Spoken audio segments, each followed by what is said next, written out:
Bienvenidos a las aperturas de los mercados, donde encontrará toda la información del dólar, las bolsas NUAM Exchange y los mercados de los Estados Unidos. Soy Nicolás Esteves y es un gusto saludarlos. Y una vez entramos en materia con noticias del mercado colombiano, pues les cuento que el Grupo Argos publicó un aviso de oferta de readquisición de acciones ordinarias y preferenciales por un monto máximo agregado de 100 mil millones de pesos. En este caso, estructurada a través del mecanismo independiente operado por la Bolsa de Valores de Colombia.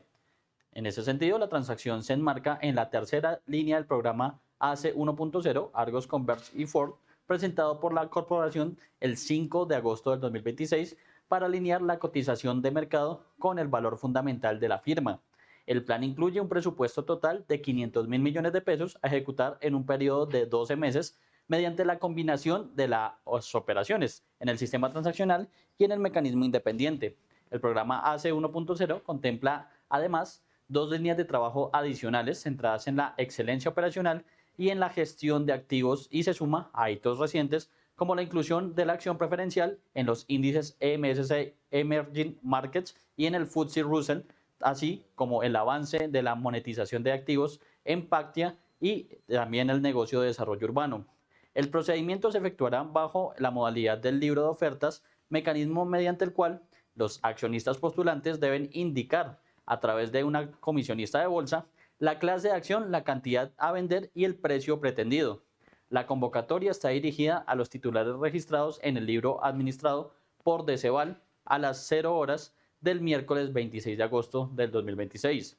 El periodo de recepción de aceptaciones iniciará el jueves 27 de agosto y estará habilitado por un lapso de 3 días hábiles entre las 8:30 de la mañana y las 3 de la tarde, y durante dicho plazo la compañía suspenderá temporalmente sus operaciones de compra en los sistemas transaccionales de la bolsa.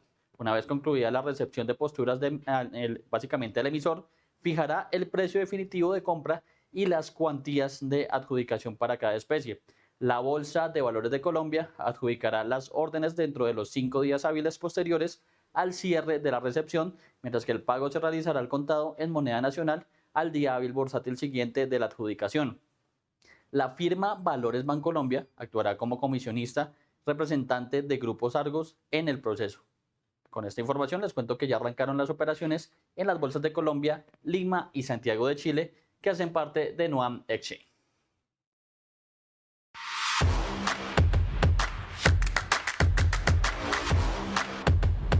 Iniciamos entonces con la Bolsa de Valores de Colombia, la Bolsa de Valores local, que medía a través de su principal índice, hablamos del MSCI Colcap, de momento tiene una leve variación positiva, en este caso del orden del 0,05%, parcialmente se ubica en 2.509 puntos. Recordemos que este nivel de 2.500 lo alcanzó durante la jornada del lunes, logró mantenerlo a pesar de una leve caída en la jornada del martes y pues ya vemos que en el inicio de este miércoles por lo menos mantiene niveles de 2.500 nuevamente para pues un nivel de fortaleza importante, básicamente niveles que no se veían aproximadamente desde principios del año. Le falta subir un poquitico ahí para básicamente buscar niveles que no se registraban desde enero del presente año. Entonces es importante ese nivel de fortaleza de la Bolsa de Valores de Colombia, que está buscando poco a poco nuevos máximos históricos a través del MSCI Colcap. Revisamos cuáles son las acciones que básicamente justifican ese comportamiento al alza y tenemos que la que más avanza es la acción de la ETB, que gana un 4,71% hasta los 89 pesos por acción. Le sigue la acción ordinaria del Grupo Argos, que gana un 2,50% hasta los 20.500 pesos y con concreto que avanza a esta altura 0,68% hasta los 446 pesos. También vemos comportamientos positivos en la acción preferencial del Grupo Cibes, de igual manera en la preferencial del Grupo Argos, la acción ordinaria de Cementos Argos, Banco de Bogotá y la acción ordinaria del Grupo Cibes, para un total de 8 títulos que son los que justifican de momento el leve comportamiento positivo del MSCI Colcap. Pasamos a revisar las de comportamiento negativo y aquí tenemos que la preferencial de Corfi colombiana es la que más se devuelve con un 2%, se ubica parcialmente en 18.600 pesos. Le sigue ISA Interconexión Eléctrica, que cae 1,36% y ya se ubica en 29.100 pesos, y cierra ese top 3 de las que más pierden a esa altura la acción ordinaria del Grupo Bolívar, que se devuelve 1,13% hasta los 79.040 pesos por acción. También decir que hay comportamientos negativos a esta altura en la acción de mineros, en Grupo Sura, en su acción ordinaria, Grupo Energía Bogotá, preferencial del Grupo Suna, en Ecopetrol y en la Bolsa de Valores de Colombia para un total de más de 8 acciones que son las de comportamiento negativo, pero que sin embargo no logran revertir el alza inicial que está mostrando el MSCI Colcap.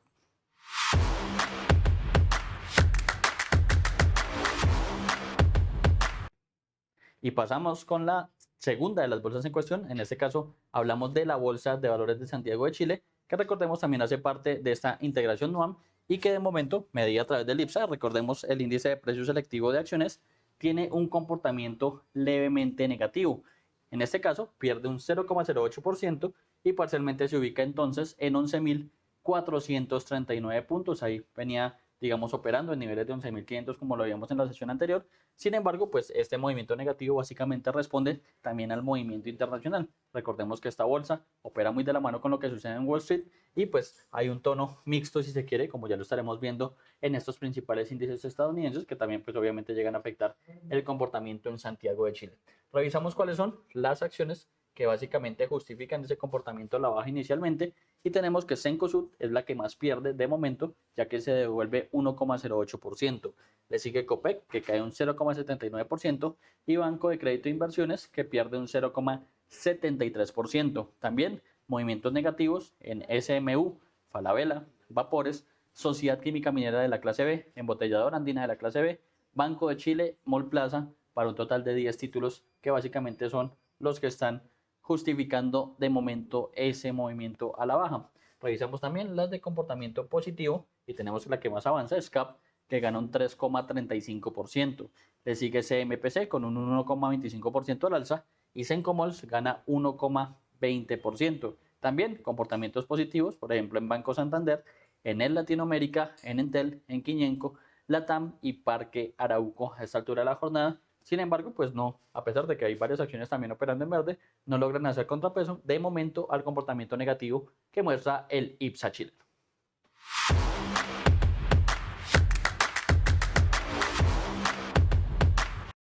Ahora pasamos a la tercera de las bolsas en cuestión, la Bolsa de Valores de Lima, que también hace parte de esta integración NUAM y que siempre revisamos a través del MSCI NUAM Perú General.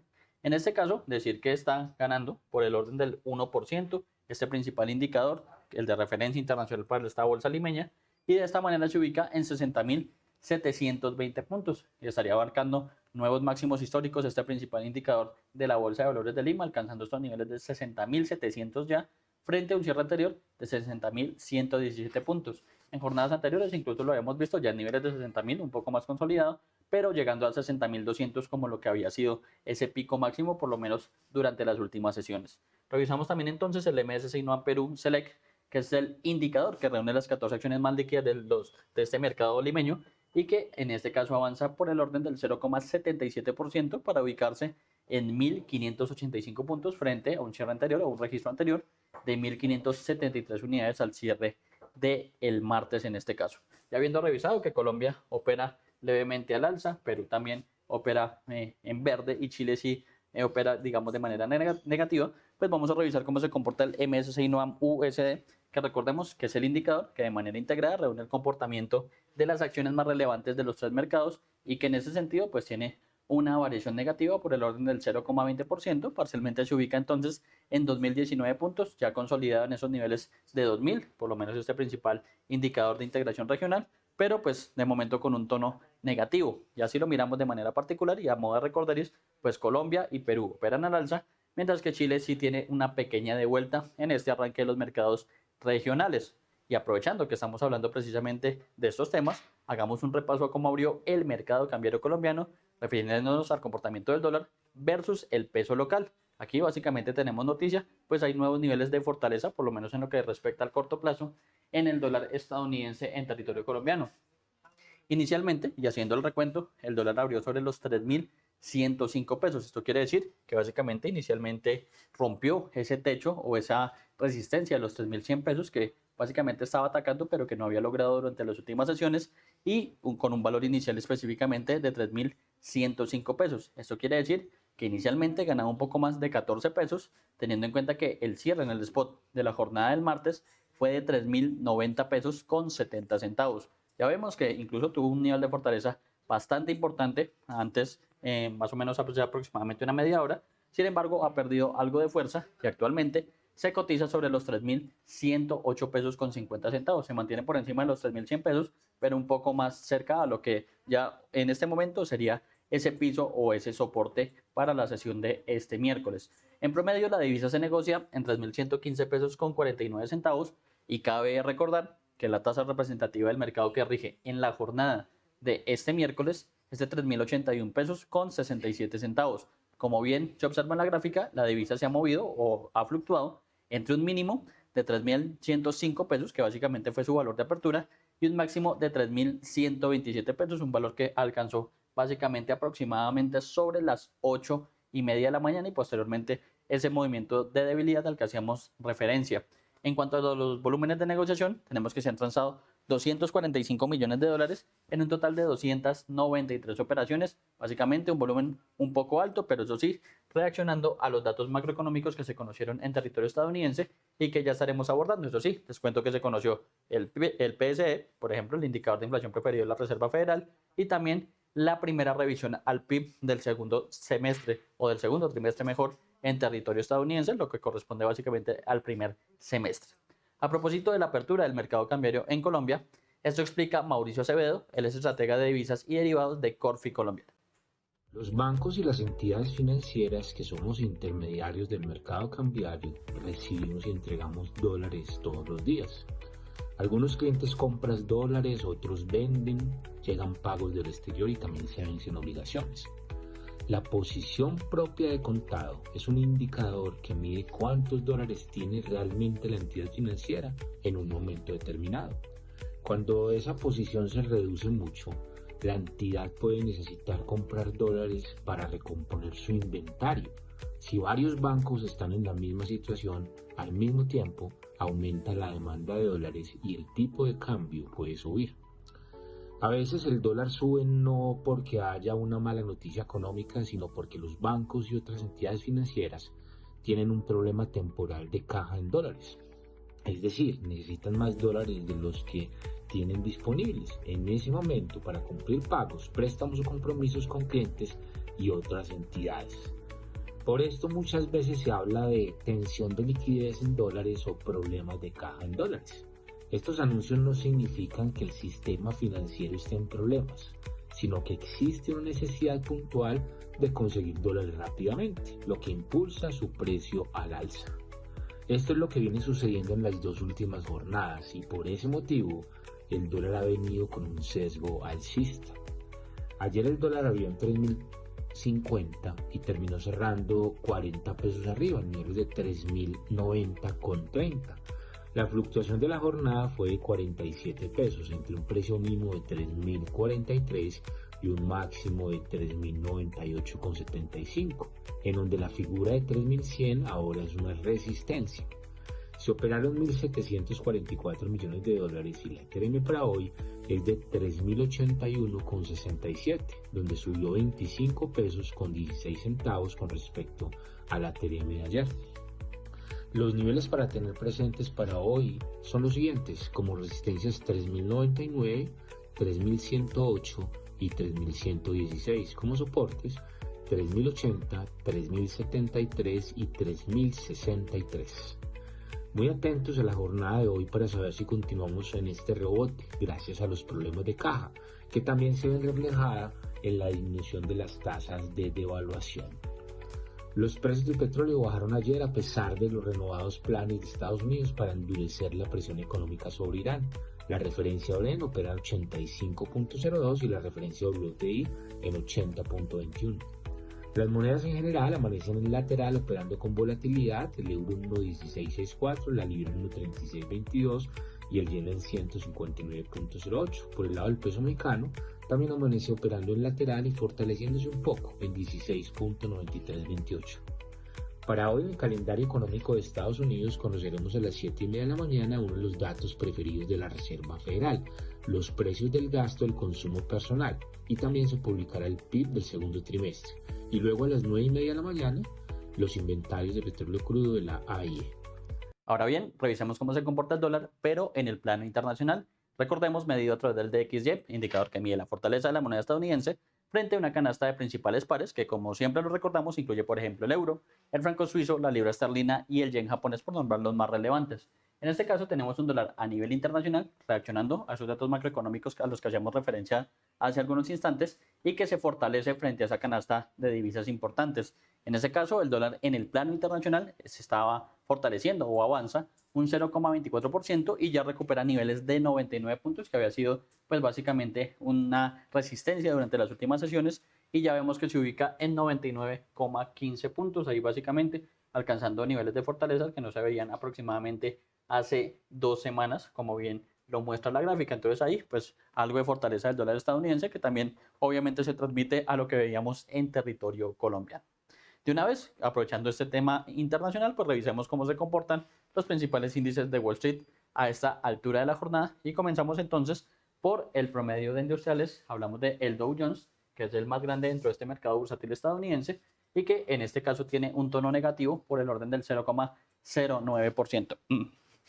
Aquí entonces se ubica de esta manera en 53.527 puntos, es decir, pierde algo de fuerza con respecto a su cierre anterior, pero muy cerca a la línea plana en este caso. Esto pues también teniendo en cuenta que se conocerán resultados empresariales importantes como los de Nvidia al cierre de la campana o al cierre mejor de la jornada sobre las 3 de la tarde en territorio estadounidense y básicamente al ser una de las 7 magníficas dará una fortaleza importante tanto de la economía como también del tema de los microchips y la inteligencia artificial que viene mandando la parada en las bolsas del mundo. En este caso también revisamos entonces el Standard & Poor's 500, recordemos índice general y de referencia internacional para esta bolsa estadounidense y que por el contrario con lo que pasa con el Dow Jones, aquí hay un ligero avance del 0,12%, parcialmente entonces se ubica en 7.686 puntos en este arranque de los mercados, muy cerca, ambos a la línea plana, pero con comportamientos obviamente dispares. Ahora abordamos el tercero de los índices en esta bolsa estadounidense, hablamos del Nasdaq Composite, que recordemos es el indicador que en su mayoría reúne las empresas del sector tecnológico y que básicamente estos temas de interrupción o de irrupción, si se quiere, de la inteligencia artificial, microchips y demás, pues llegan a afectarlo y pues está muy pendiente también a los resultados de Nvidia que ya recordamos se conocerán al cierre del mercado. En este caso, este Nasdaq avanza un 0,12% o mejor, entre 0,10% y 0,12%, como lo estamos viendo en tiempo real, y ya se ubica en 29.243 puntos. Ahí tenemos entonces un arranque mixto de sus principales indicadores, por ende también de Wall Street. En ese sentido, les cuento que el índice de gastos de consumo personal subió un 0,2% mensual y 3,7% de manera anual. Ambos datos, 0,1 puntos porcentuales por encima de las expectativas. El PCE subyacente, que excluye los precios volátiles de los alimentos y la energía, avanzó un 0,2% en el mes y un 3,3% anual, esto en línea con los pronósticos. Los inversores siguen atentos a los rendimientos de los bonos del Tesoro, que alcanzaron máximos de varios años la semana pasada. El bono de referencia a 30 años llegó a niveles no vistos en casi 2 décadas, aumentando la presión sobre la Reserva Federal. Nvidia, por su parte, presentará sus resultados del segundo trimestre durante este miércoles después del cierre. El mercado espera ganancias de $2,09 por acción y, en este caso, también unos ingresos de 92.280 millones de dólares en un reporte clave para el sector de inteligencia artificial. Los inversores también esperan el discurso de Kevin Warsh este viernes en Jackson Hole, donde buscarán señales sobre la política monetaria. Analistas anticipan que el presidente de la Fed podría centrarse en temas estructurales sin adelantar decisiones sobre los tipos de interés en territorio estadounidense. Abordando también el plano internacional, les cuento que Canadá anunció aranceles de represalia sobre productos estadounidenses que oscilan entre el 15 y el 50% en una escalada en la guerra comercial entre estos aliados históricos. Canadá anunció el martes su respuesta a los nuevos aranceles del presidente estadounidense Donald Trump. Aplicará a su vez tarifas de represalia sobre productos estadounidenses que oscilan entre el 15 y el 50%. Canadá igualará los aranceles de Estados Unidos, dólar por dólar, porcentaje por porcentaje. A partir del 8 de septiembre, Canadá impondrá contraaranceles de hasta el 15, 25 o el 50% sobre 27.600 millones en importaciones procedentes de Estados Unidos. Para cada producto, nuestro arancel igualará el arancel estadounidense sobre el mismo tipo de bien canadiense. El gobierno de Canadá también anunció un paquete de ayuda de $5.400 millones para las empresas y los trabajadores afectados. Este es un desafío sin precedentes impuesto a Canadá. Pero Canadá estará a la altura de las circunstancias. Los canadienses estarán a la altura de las circunstancias. Lo haremos juntos. Como ha dicho el primer ministro, respaldaremos a nuestros trabajadores, nuestras empresas y nuestra industria con todo lo que haga falta, durante el tiempo que haga falta. El gobierno canadiense llamó además a la población a apoyar a las empresas locales y prometió trabajar con nuevos aliados y socios comerciales. Canadá es el segundo mayor socio comercial de Estados Unidos en bienes este año, detrás de México. Los nuevos anuncios intensifican la guerra comercial entre estos socios fronterizos históricamente aliados. Y en otra muestra del aumento de la animosidad, Trump dijo el martes que estaba considerando renombrar el lago Ontario, ubicado en la frontera entre los dos países, como Lago América, como hizo el año pasado con el Golfo de México, al que ordenó llamar Golfo de América.